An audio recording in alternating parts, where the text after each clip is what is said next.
All right, so today we are doing a very special episode of the Molecular Cell Biology podcast. I have with me a former student in the Molecular Cell Biology class at UTEP.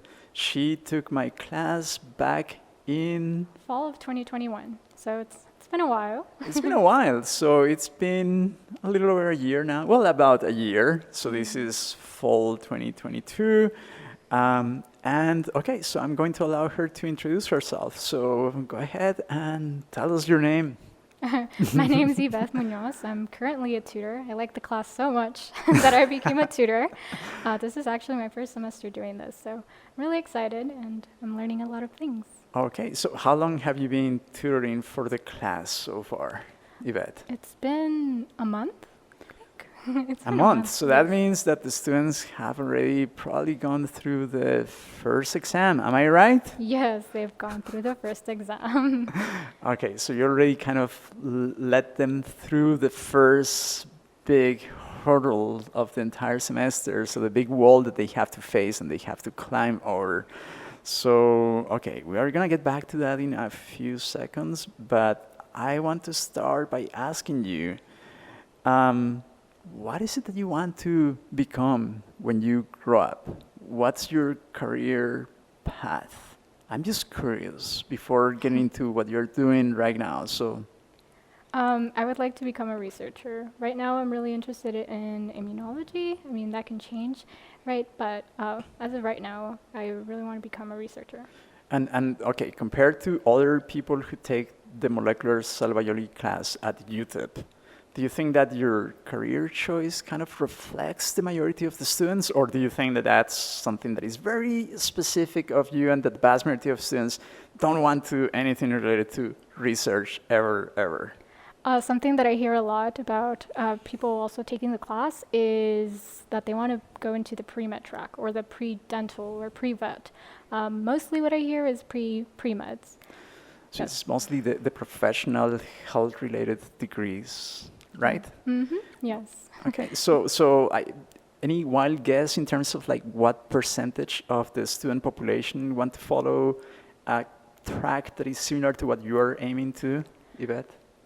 Oh, I don't hear it that often, but I would say like good 15% of people want to do that. Well, in my experience, like I always ask that question at the beginning of the semester, and typically the range is somewhere around 25%, 20 to 25%. So the vast majority is, as you said, professional degrees, either MD, so that's the predominant one. About 50% of the students want to become medical doctors. Mm-hmm. And then it's followed by, now we have a lot of people who want to go into pharmacy. Oh, wow. Yeah, so that's one that is also quite predominant, but we also have a lot of future odontologists and veterinarians and so forth. So yeah, what you said is right on target. All right, so I know I'm asking a whole lot of things, and I'll give you the opportunity to start asking questions in just a second, but I want people to become a little more familiar with you. So I also want to follow up on this idea that you are the tutor for the class right now. Yes. So how come? What do you think qualifies you to be the tutor for the class, and what motivated you to actually pursue that? Because I'm guessing that there was some sort of recruitment opportunity where yes. The opportunity came up and then you decided to go for it. Yes. So, all right, so I want to hear that. So I really like the class, and I do see it a lot, or a lot of the topics that are covered in this class, I see those coming up in all my other classes. So first of all, like I said, I really like the class, and second, I really wanted a refresher, and third of all, I enjoy teaching. I really enjoy helping others and sharing my knowledge, so that's definitely what drove me in this direction to become a tutor for MCB. That's cool. That's great. And I totally understand why you said that if you wanted to like learn a little more and have a refresher, there's definitely nothing that is better at reinforcing your knowledge about any particular topic more than teaching it to somebody else. When you're forced to teach whatever it is that you're related with, when you're forced to teach that to somebody else, then you become really good at it. Then you really get to know the stuff that is related to that particular topic. So, all right. So I've been asking a lot of questions. I'm gonna allow you to shoot your first question now. Did I take you off? Yes. I just thought that it would be fair to allow you, but Yes. if you want, I can continue. Yes, let me ask a question then. All right. Okay, go for it. How do you think what do you think is the best way to study for this class? Because it is very content heavy. It's a lot to learn. And time is a little limited. So what do you recommend students do? That's a tough question. What do I recommend as the best way to study for this class? All right, what's the next question? Okay, no, that's a really difficult question because it really depends whatever students have as a preference, as a way to relate to the information at hand. So there are different styles of learning, and I believe that at the, what is the name? Minor Learning Center? For the Minor Learning Center. At the Minor Learning Center, they actually emphasize the fact that students have different learning styles. That was quite embarrassing. Yes. Should I edit that out of the conversation? Maybe, I don't know. I don't know. Maybe we could keep it. Okay, so at the Minor Learning Center, they emphasize that, the fact that the students have different learning styles. And depending upon what fits their style better, they may need to use different approaches. So I think that there is no universal answer to that question. But when it comes down to the way I used to learn classes that were like this one, in which you have a lot of content in a very limited amount of time, to tell you the truth, the one thing that I always tried to look for was the question behind what I was trying to learn. If I had a question in mind, I had something that would then set the north, the direction of where I needed to go with what I was studying. Like for this particular class, I typically introduce the new topics with a new question. And the reason behind that is exactly that, that if you have a question that drives your motivation to learn that particular topic, then that by itself kind of sets the learning goal for that particular section of the class. So for the first section of the course in molecular cell biology, the question that I set is, what is written in your genome? How is that organized? How is that replicated? How do we maintain the information that is contained in our genetic material? How do we keep it safe? And if there are errors, how do we fix that? So there are very specific questions that need to be addressed. And with that in mind, then I will try to be as visual as possible, because I'm a very graph figure-oriented kind of person. That's what helps me in my learning. So I will try to translate all the concepts, all the ideas into diagrams, into figures that indicate how different concepts come together. And I will have like flow charts that correlate the information that has been covered in class. And even if the information was presented in a completely different way, I'll try to bring everything down to that type of format where it will be easy for me to correlate ideas. And if you correlate the ideas, then memorization is almost granted, because you understand where everything comes from. So it's easy to draw it on your own. So that's the way that I will do it. For my tutoring session is actually, I'm encouraged to do different activities and play different games and try different things that encourage and bring in all the different learning styles so that every student has an opportunity to learn and maybe pick up on a study skill from those tutoring sessions. Yeah, so I think that's also something that is really important, to become aware of the fact that there are different strategies. And sometimes the students have not really been exposed to those different strategies. So having a chance to be exposed to some of those different approaches might be very helpful for them, because it will probably give them something that then they can go on and use not only in this class, but in any other class that they may actually take in the future. So I think that's quite important for them. All right, you want to shoot another question? Another question. Or do you want me to do it? Go I can ahead. take over. All right, okay. So, all right, so when you took this class, and you're saying that you took it about a year ago. Yes.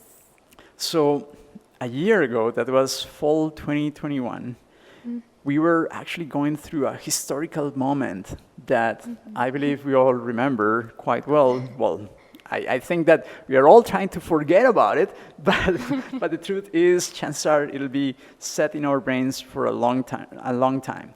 And that is, we were just coming out of the pandemic. Yes. Right? So we were finally going back to having face-to-face interactions in the classroom. So you actually had that, right? Yes, that was the first semester back. Yeah. We still were kind of hoping that the students in the classroom would use masks, right? Yes. So it was difficult to identify people. Yes. But we were coming back to the classroom. So this question may not have anything to do with that, but it provides at least a little bit of context from the point of view of the historical environment that we were going through at that particular time. So the question is, what was the one thing related to the class? I think you know where I'm headed to. I think so too. That you dislike the most. Actually, the language that I had here, I had actually written the question here beforehand. I wrote down, what is the thing that you hated the most about the class? But I think that hate is a very strong word. I prefer not to use that word at any time. So what was the thing that you disliked the most about the class? And you can be honest. Don't worry. The whole class. All right, not so honest. I'm just kidding. Okay. I'm just kidding. All right. No. I'll bet that many of the students who are probably listening to this now might be going like, yeah, she just said the right answer there. I hope not, but No. maybe. I love the class. I think maybe the amount of information. Oh my goodness, it's a lot. It's a lot, and it's challenging. It's not an easy course. But I think that sets the standard for the rest of the courses you'll be taking, especially if you're going into a professional degree. It gets even harder. So if you can do this, I'm sure you can do anything you put your mind to. And I think that right there is something that I really hope people will think and keep in mind whenever they are faced with a course that will be very challenging from the point of view of the diversity and the extent of content that will be covered in the class. It should be kind of like a challenge, but at the same time, something that if you overcome, if you're able to do well in a content-heavy class where there is you're exposed to a lot of new ideas, new concepts that you really need to understand and to some degree memorize many facts, if you're able to do well in that kind of class, that sets the standard for what you're able to do in the future. And I think that's something that is very positive from that point of view. Like it's almost like taking something that is the negative, but if you look at it from the right perspective, it might actually be something quite positive related to that class, that course that you're about to take. Interesting. So it was a little overwhelming then. It was, definitely. But like I mentioned before, I see a lot of these things coming up in my other classes. And if you take the time to actually learn the material, it comes so much easier when you're reviewing it for a second time. So, yeah. Interesting, yes. All right, so I guess I went into the negative end of the spectrum first, and I typically prefer to do it that way because once you have dealt with the negative side of things, then you can move freely toward the light. You can pursue the light. So going on the other direction, what was the one thing that you liked the most? And I hope that there was something that you really truly liked in the class. So what was that one thing that you really enjoyed about the molecular cell biology class? Okay, there's a lot of things. Okay, good. That was a good start. What would I say? Definitely it doesn't sound like there were that many. No, there's just too many to choose from. I can't just pick one. Okay. Definitely all the resources available to you he has a podcast, he has a YouTube channel, he has class, and then, well, when I was taking the class, I also had a tutor. And then, in addition to that, now he has a TA, and he's always had office hours, so definitely all the resources is available to you. So it's a challenging course, but you really, he really cares. I would say, you're a really good professor, and I fooled you. No, just kidding. Yes, I do. I really enjoy teaching. So yeah, that's the reason why I try to be as accessible as possible to students. Yeah, I think that it is an important part of what we do. I love the research that I do, but I consider that educating the next generation of people who will be leading our healthcare and our research infrastructure. I think that those are critical missions. So therefore, I take it seriously. Anything else that you want to add to that? No, I'm just asking for her to throw flowers at me. It's like, notice how I didn't ask for anything else in the negative end. So. Yeah. Well, feel free to add more if you feel like you need to. I would say the activities, the in-class activities. Most people actually hate those activities. Well, again, that's a very strong word. Most people dislike the in-class activities. Why did you like them? Okay, let's be honest. Well, like, you're doing them, and you're like, oh, when they come up on the exams, they are challenging, like I said, but it helps you really understand and grasp the concepts. So that's something that I really liked, the incorporation of those in-class activities. Instead of just questions and questions, you get something different, and you actually get a lot from them. So you think that they really reinforce the ideas and concepts? Okay, that's definitely. good. That's good. I mean, that's the goal of the in-class activities. Did you, when you were answering those in-class activities, did you recall? And please be honest about this, because this is something that I always am intrigued from my perspective as the instructor in the class. I always say, like, well, feel free to talk to your peers, to the other students, and discuss with them the answers. Did you have a lot of discussions about those in-class activities, or were you more of the type that will just kind of like focus on your own work and just try to do it on your own? Yes, that was me at the beginning. It was just me sitting in a little corner trying to get the answers right. But honestly, talk to people. It really helps. Towards the end of the semester, I made really good friends that I actually studied with. And that really helped. Are you still in touch with some of those friends? Yeah. Yes, I am. So they are real friends? Yeah. Yes, they are. I have proof. All right. Yes. Okay, that's good. That's good. That's excellent. Any particular names that you want to just mention, like randomly? No, now I'm putting you on the spot, so maybe not. Maybe that's not a good idea. All right. Okay. I have some questions for you then.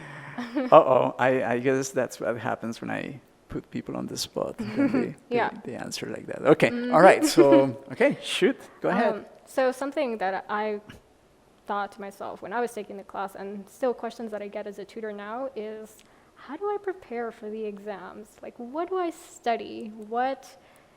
I mean, like I said, there's so many resources. Do I look at the book? Do I look at the YouTube videos? How do I study for this class? Okay, that's, again, another pretty hard question, because, again, it comes down to what works best for you. Like the way that you have said before, there are a lot of resources for this. There are videos that were made by me, and I highly recommend those. Yes. But there are also a whole bunch of videos that are made by a whole lot of other people, and some people may prefer those. And I would understand that. But the thing about some of those videos is that they cover the material from the point of view that I presented in the class. So if you watch those videos, you're getting kind of the same information with a slightly different delivery method. So it's almost like you're going through the same material, the same content, from a slightly different approach, with a slightly different perspective sometimes, but it emphasizes the same main ideas. So by repeating the same concepts and ideas, I think that it has the value of reinforcing those ideas and concepts so that you're exposed to them over and over and over. And there is something about repetition that is really helpful when it comes down to learning new material, especially if it is something that you're not that familiar with, going over and over the same topics, same ideas, from slightly different points of view and slightly different methods and ways of delivery is really helpful. It has the ability to reinforce all of those concepts and ideas.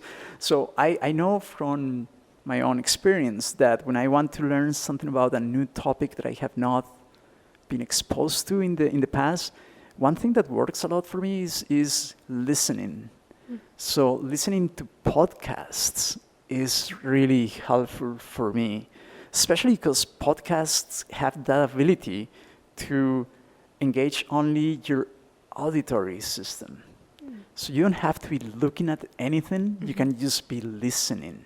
And you can be listening while doing any other activity that you may need to. I know that a lot of people are into staying healthy these days, so they go to the gym and they exercise, and some people run. That's my preferred way of doing things. I try to run a lot. And while you're doing any of those activities, you can just put your headphones and then listen to a podcast. And when I go on long runs, I prefer to listen to long podcasts. So this one may actually turn out to be like a good one for that kind of thing. I don't know how long this is going to turn out to be. But so that's kind of the way that I see it. So you have the same material in different, presented from different perspectives with different ways of delivery. So you have the audio visual, you have the only audio, and then you have also the classes. So if it is something that I consider important, it's covered probably in all of the material that I provide. I probably cover it in class, I probably cover it in the podcast, and I probably cover it in the YouTube channel as well. So it's everywhere pretty much. Little hint to pass the class: watch those movies, and definitely go to class. Yeah, I think that going to class is absolutely critical. Yeah, so if we go a little bit back in time, and I'm saying a little bit, emphasizing a little bit, not too long ago. So the way that I learned all of these things when I was doing my undergraduate degree, there was none of those things available for you. If you didn't go to class, that's it. The only other resource that you had was the textbook. And sometimes there will be certain topics that will not be covered in the textbook and that you will cover in class. And what the professors will be teaching in class will either end up in the chalk, being like drawn using chalk on the blackboard, or not being drawn anywhere. And you just had to rely on your own notes. And I think that that's the reason why people who are kind of in my age range, we tend to be good listeners because we were forced to listen a lot. We didn't have that many other ways of acquiring information. It was either reading or listening. Not much in terms of audio visuals. So now that we have all of these different resources, I think that all of them really complement. So when it comes down to studying for the exams, there will be main ideas that are essential, that have been emphasized in the classroom, in the podcast, in the movies. And then there will be the peripheral ideas that are a little more down to the little tiny details that are in the textbook. And the textbook is part of the required material for the class, but then you are already tested on the textbook before coming to class. We have things that I refer to as the RATs, Readiness Assessment Tests. That's what RATs stand for. I mean, RATs is a cool name for a biology class, right? Because it kind of gives you a sense of the experimental animals that we use in the lab all the time. Well, not really, it's typically mice, but it's not rats. But rats correlates well anyway. So I have these readiness assessment tests that are given to students before they come to the classroom, and they are all based on material that is in the textbook. So if you read that, then you're kind of prepped for the class. Then you come to the class, you're supposed to then go deeper and try to apply some of those ideas in the in-class activities. And all of that is supposed to then start forcing all of this information deep into your brain and forcing you to establish those connections so that you go into the real learning that will allow you to keep those concepts handy in the future, long-term learning. Mm-hmm. Going back to that with the rats, I Mm-hmm. did. They were rough sometimes, but Okay. hey, it's good, right? Uh-huh. I do. Oops. Go for it. Don't worry. Okay, going back to the rats. Uh-huh. I when I was the student for your class, I wanted to look at the rats, you know? And even now, I still get questions of students like, hey, is he going to open up the rats? And, you know, at first too, I was frustrated, but what is the reason behind you not opening the rats? All right, so for everybody who is listening, let me just then explain a little the dynamics behind this. So when you take the rats, it's all done using our Blackboard platform. So you go online, you open the test, and then you get a set of questions that are drawn at random from a large database of questions. So the questions that you get are probably different from the ones that other students get. But they are relatively straightforward questions. Typically in any given rat, so a rat has 10 questions. In any given rat, most of the questions will be directly straight off the textbook. So it'll be, you know, simple stuff related to the textbook. And then there will be no more than 3 or 4 questions that require a certain degree of understanding of the material that has been read. I see how students would like to have access to the pool of questions. Yeah, that's more like it. That sounds more like it. But then the issue becomes that very frequently when students have access to a full pool of questions, what students tend to do is memorize the content of the entire pool of questions rather than try to really understand and get a real grip, a real interpretation of the material that is being given so they can actually transform it and put it into their own words so that it has real value for them in the future. So it becomes a memorization exercise rather than a real learning exercise. So I'm a little afraid of that. So that's one component. So in order to motivate real learning, to encourage real learning as opposed to simple memorization of facts, I think that keeping the pool of questions away from being accessed by students is important. But then the other side of that is that when you have access to the entire pool of questions, I mean, you will have access, if I were to open them, you will have access to the questions that you got. But then the student next to you will have access to the pool of questions that he or she got, and so forth. So within your immediate group of friends, you probably could reconstruct a substantial part of the entire database of questions. And then if you start sharing that, chances are at some point you're going to have all of that at your fingertips. You're going to have the whole exam. Yeah, and then, well, not really, because the questions in the exam will be a little more. only not limited to only the rats, but it'll be a lot more. But anyway, if you have that, then chances are it'll get passed on as well to the next generation of students who take the class, and that will then give them a clear advantage over the students that don't have access to those questions, which kind of creates then 2 different groups of students. The ones that have friends that have already taken the class and the ones that don't. And it really, I think that's quite unfair because then it creates differences. And I prefer to have more homogeneity. I prefer to think that all students will have equal opportunities in my class. And obviously, if you have a group of students who have like access to all the questions and then another one that doesn't, that's already a huge differential factor. Yes. So definitely. I don't want to have that in my class. Yeah. Yes. Well, what about the exams? Same goes with exams. Yeah, I think that I welcome students to come to office hours, so then they can actually take a look at the exams. And I think that that's actually a good exercise for students, because sometimes when it comes down to multiple choice questions, students tend to either overthink the questions or oversimplify them. And sometimes when they become aware of that kind of behavior, then they develop the ability to overcome that. Like there are students that when they first answer, whatever they pick at first is the right answer. But then they go back to those questions and they think like, it couldn't be this easy. It can't be that easy. It can't be that straightforward. There must be a trick here somewhere. There must be something that is not what I'm seeing here.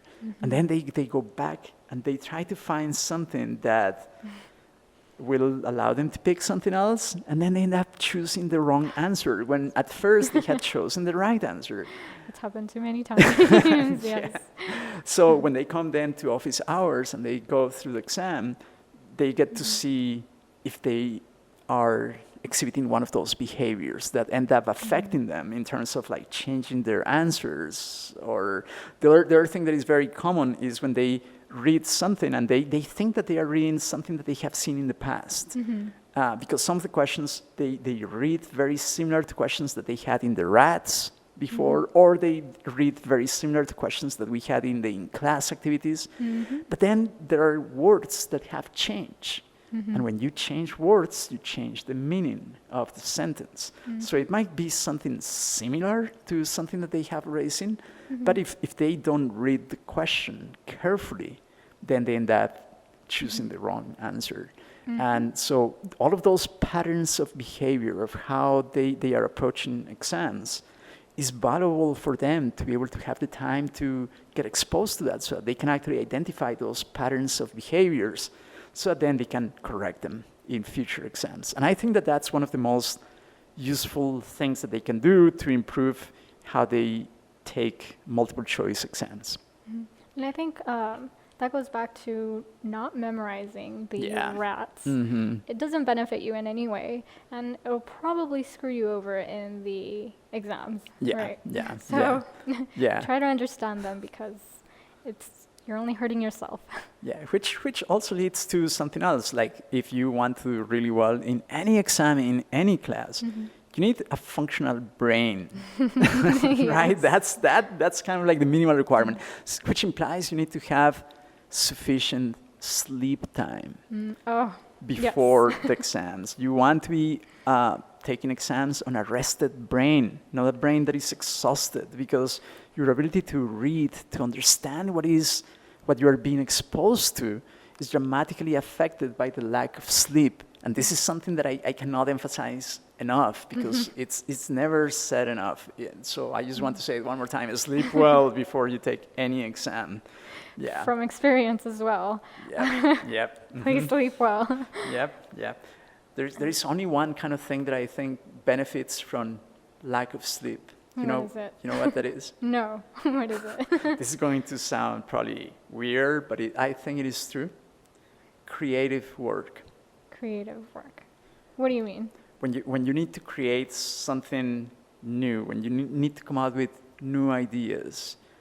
Like, for instance, if you are an artist and you want to come out with a new idea for a painting or a new song, or when you're a scientist and you need new ways of looking at problems, sometimes lack of sleep affects the way that we see things. And it kind of allows you to see them from a completely different perspective. I think that's the reason why some artists are up late. What? Are up late? No. Well, that, but also why some artists what? use... I don't want to say it because... Oh, okay. Yes. You want to say it? No. You say it. Drugs. There you go. They affect the way that we see reality, and that's where that may enhance creativity. I don't sponsor that. I don't support that. I think that if you need that, I think that lack of sleep is probably the best approach.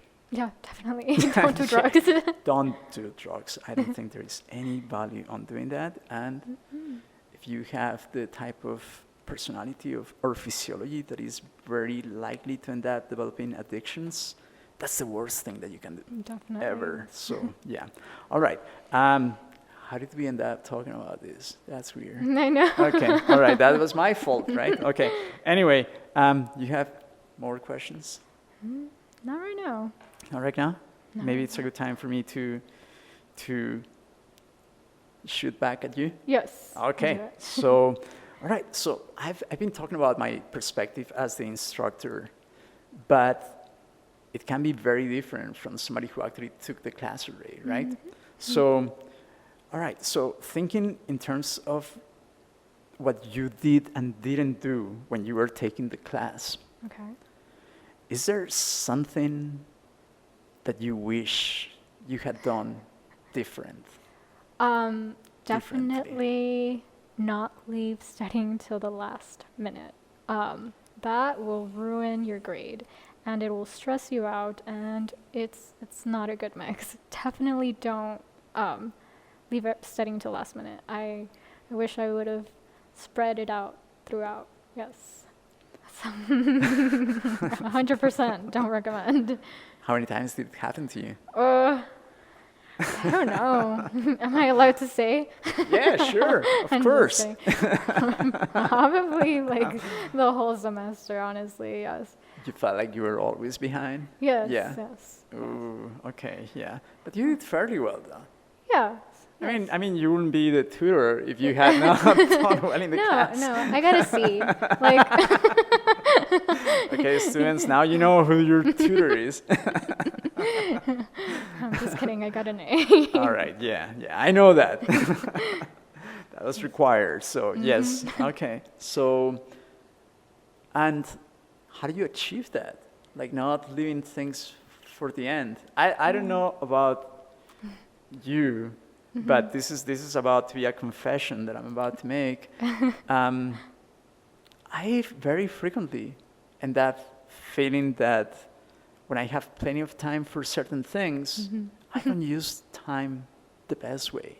I try to correct this. This is something that it's work in progress, but I feel like I'm a procrastinator, big time. Yes, me too. Even now, sometimes I don't learn, but it's getting better. Definitely making a schedule, like setting study times, setting homework times. That definitely helps. Like I know sometimes you don't want to do anything, and that's okay every once in a while, but yes, you can't keep doing that. Yeah. But I think that it is also important to be aware that once in a while you really need to take time off. Yes. If you get to be in a stage of total burnt out, 1 or 2 days are not going to fix that.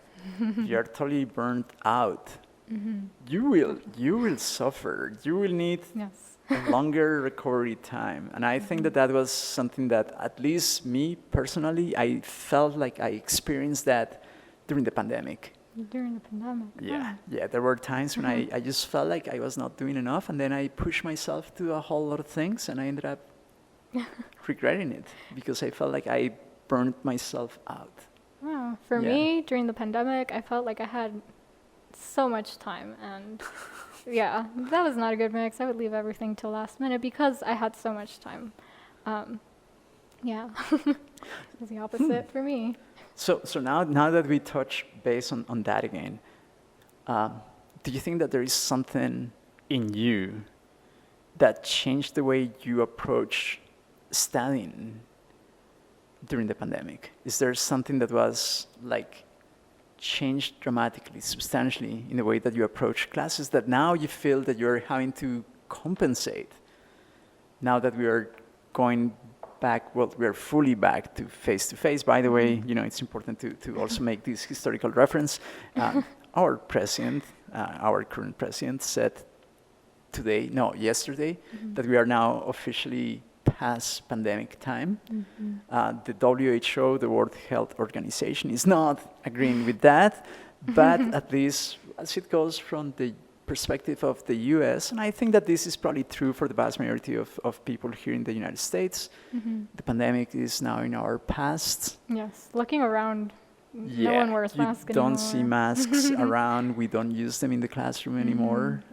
Probably not the smartest way to behave right now, because the truth is there are still 400 people who are still dying every day as a consequence of SARS-CoV-2 infections. Yes. So we are still in the pandemic. Yes. But that's the idea, that we are past the pandemic. So was there something that changed? Not really, just definitely the transition from being online my first 2 years of college, no, my first year of college, and then boom, all of a sudden being in person. That definitely was a change. I had to factor in the time it took to come to school and stay here and go back. So in terms of studying, I don't think anything really changed. Specifically for this class, though, I did pick up on a new study method, which is teaching it to myself. That's how I learned. And Wait, what did you say there? Teaching it to yourself? teaching it to myself. I promise I have friends. Yes, teaching it to myself. I bought myself a whiteboard for this class specifically. All right, And I okay. would teach it to myself, yes. You can also teach it to a friend. Eventually, when I made a friend. Do pets work for that? Yeah, I mean, sure.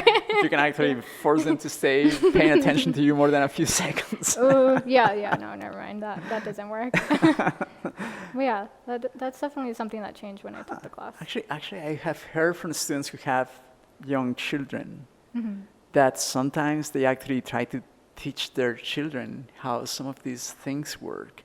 Really? I tried that with Yeah. my sister. And She wanted to leave, and she did. She left. I guess you have to pick your audience really well, right? Yes. Like you have to either make sure that they are not able to walk yet, or Or make a friend yeah, and pay them enough. and pay them enough to listen to you. All right. I am curious about this.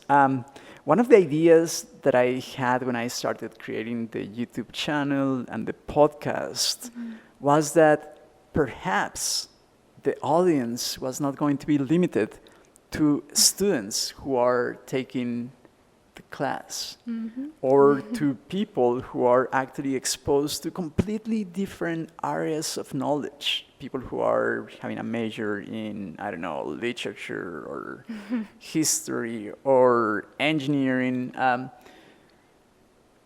Was I totally wrong? Is there anything in these topics that are covered in the YouTube channel or in the podcast or in the class even that you think will be of interest or of some value to general audiences, to the general public, to people who are completely outside the biology field?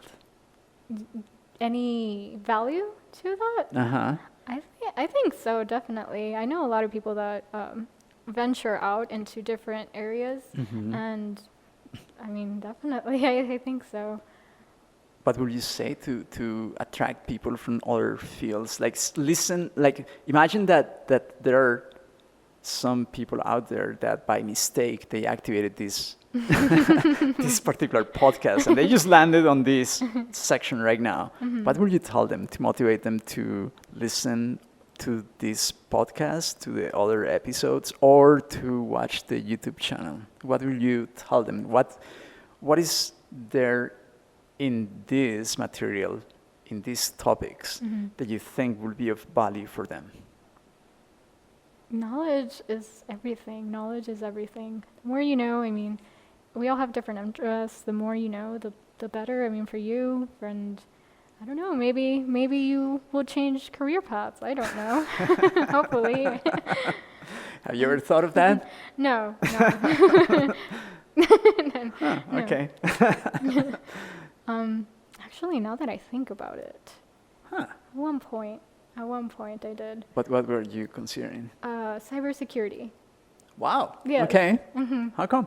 I took, I think it was Yes, I took 4 years of computer science and I took a cybersecurity class. And I loved it to the point, I loved it so much to the point where I was like, damn, should I do biology or should I do cybersecurity? And yeah, I landed in biology. I was hoping that this was going to end up being almost like a commercial for biology and the biology field, and now all of a sudden I feel like it took a different turn. I don't know. No. I'm so happy with the decision I made. I really love biology. No, but I totally see how, areas like the one that you're referring to, cybersecurity. I mean, there's even something on the title itself, security is like, definitely there is something about it that sounds enticing. Yes. Anything that you think that people in biology are not taught about, but that you consider could be of incredible value for future career performance, whether you're going into, the professional aspects related to biology, medicine, veterinary school, or any of those areas, or research, anything that you consider should be included within what we study, within what is given to undergraduate students?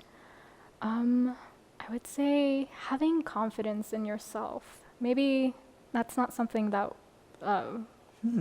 you would be taught, but it's something that you definitely need to learn, having confidence in yourself. Because I've been discouraged from a lot of opportunities because I don't believe in myself.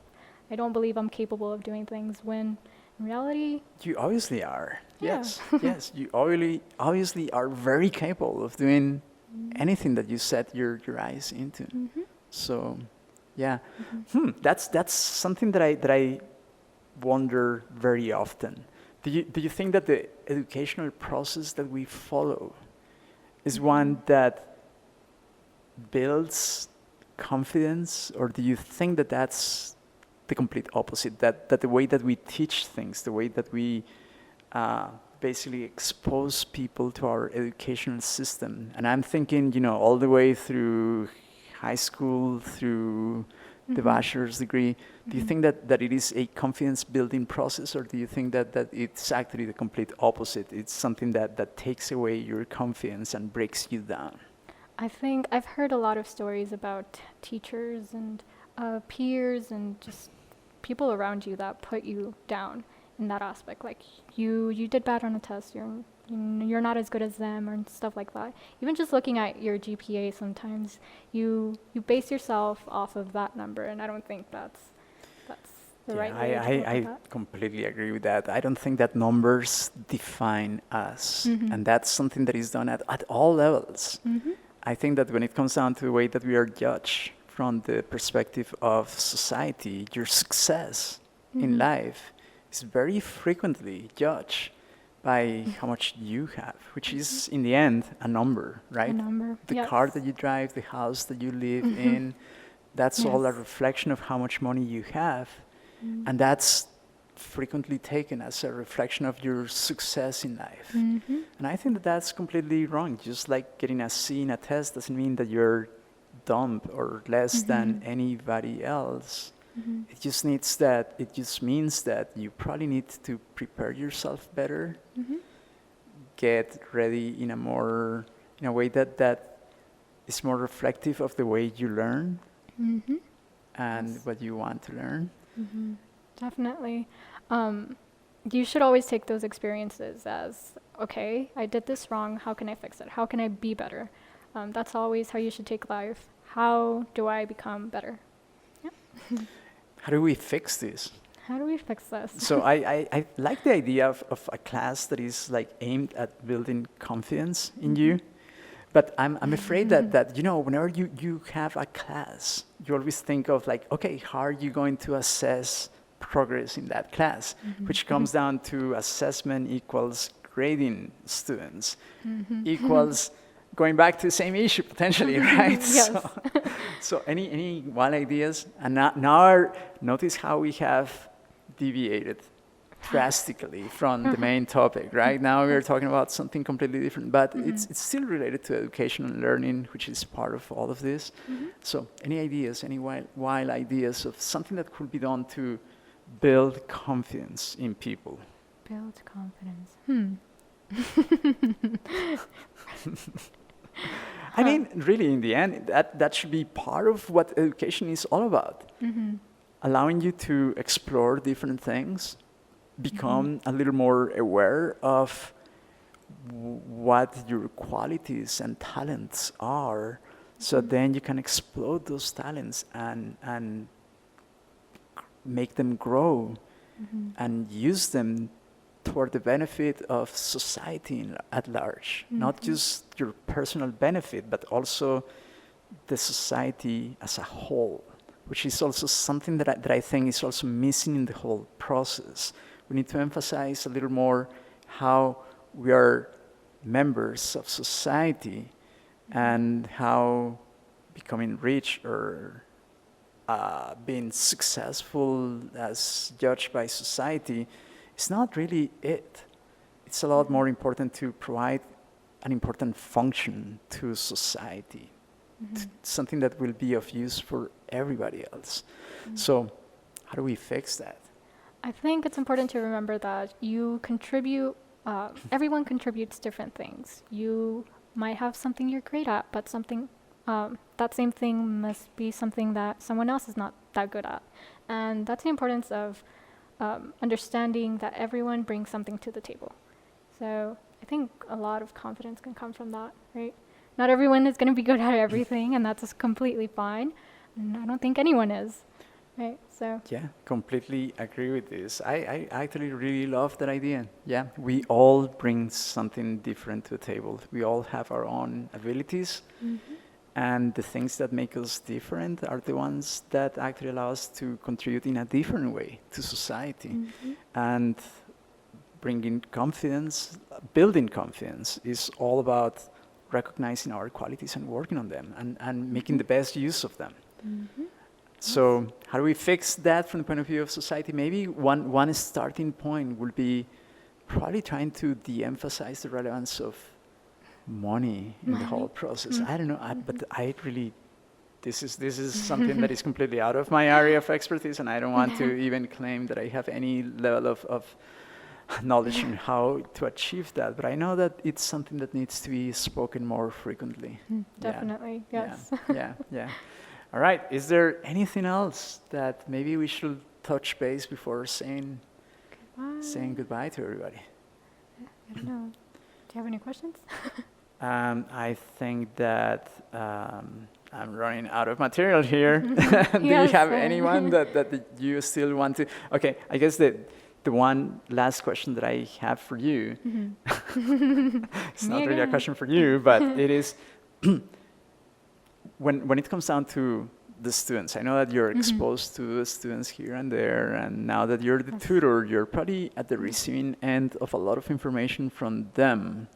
Yes. Is there a question that you think they would like to ask me, but that they are probably afraid of asking? I don't know. This is completely, out of. Well, the question I do get asked a lot is, are you going to open the exams? And we already talked over that. Okay, that one is addressed. Yes. Yes. I think so far that's been the main concern there. Yeah, I can't think of anything else that they ask me continuously. Okay, all right. So I think we have addressed that sufficiently. Yes. Okay. And now I'm trying to think from the perspective of professors. What is the one thing that we really wish we could hear from the students? I think there is one that comes to mind to me, and I think that this is a good way to close this, and that is, do you think that there is real value on getting a college degree? I know that this sounds like a huge question, and it probably is. I just want to have your personal opinion about that, because it's something that you hear more often these days. When you look across, it turns out that the number of people going to college has decreased during the last few years. And it just seems like the people who are graduating from high school are probably seeing less value in pursuing a college degree. So fewer people are actually going for that. So do you think that there is something that is particularly valuable in a college degree? I think so, but like I said, it all depends. We all bring different things to the table. Some people just don't want to pursue a college degree, and that's fine. But I do feel like you learn a lot of things about everything or anything you could learn about, right? Us, biology, history, a lot of important things and skills that you can apply in real life in your professional careers. Yeah, and besides that, some professional careers, some professional paths require you to first get your bachelor's degree. Yeah, but I completely agree with you. It's not a requirement, but definitely if you want to pursue careers that are typically associated with having a specific set of knowledge, the only way to get there is almost through a college degree in the first place. Yes. It's not the only way either. I think that there are plenty of examples of people who have achieved a lot in life. Steve Jobs is a name that comes to mind when it comes down to Which me. one? Steve Jobs, What are those? Apple founder. Oh, okay. Steve Jobs. Yes, maybe it is my pronunciation. Yeah, I do have an accent. I know that. So, Sorry. don't worry. Yeah, no. So that's one name that comes to mind of somebody who accomplished a lot and didn't have a bachelor's degree or an undergraduate degree. Yeah, he took several college level classes, but he never finished any degree. So and still he ended up founding, one of the most successful companies. Yeah. Just from personal, I'm a licensed cosmetologist, so I have a lot of friends that. I didn't know that. I had no clue about that. Yeah, I don't know how to cut hair. That's why I'm here. But I had a lot of friends that didn't go to college and are, they're making a living out of it, a very good living out of it. So yeah, things like that. Yeah. So just comment on the side, and I don't want to take too much on this, but when we were about to start recording this, I mentioned to Iveth that Randy, the person who helped us here at the Learning Studio at UTEP, which is the place where we are recording this episode, that he had some makeup and stuff like that so that we would look better in camera.